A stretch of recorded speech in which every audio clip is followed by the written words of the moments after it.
అనంతపురం జిల్లా రాప్తాడు నియోజకవర్గం అనంతపురం రూరల్లోని శ్రీకృష్ణదేవరాయల విశ్వవిద్యాలయం నందు మంగళవారం మధ్యాహ్నం 3:30 గంటల సమయంలో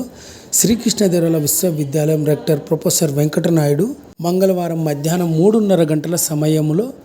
library science and information technology విభాగం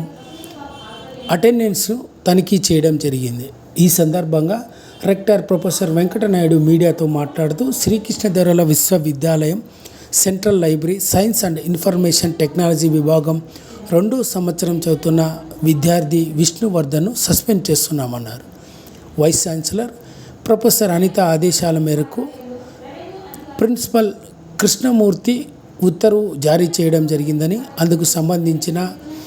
లైబ్రరీ అండ్ ఇన్ఫర్మేషన్ సైన్స్ విభాగం ప్రొఫెసర్ దశరథ రామయ్య హాజరు పట్టికను పరిశీలించి విష్ణువర్ధన్ పేరును తొలగించాలని సంబంధిత శాఖ అధిపతిని ఆదేశించడం జరిగిందన్నారు.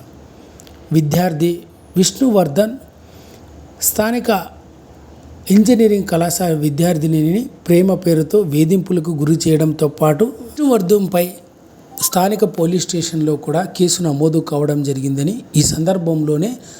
విద్యార్థి విష్ణువర్ధన్ను స్థానిక హాజరు పట్టిక నుంచి పేరు తొలగించాలని సంబంధిత శాఖ అధికారులను ఆదేశించడం జరిగిందని శ్రీకృష్ణదేవరాయల విశ్వవిద్యాలయం రెక్టర్ ప్రొఫెసర్ వెంకటనాయుడు మీడియాకు వివరాలను వెల్లడించారు.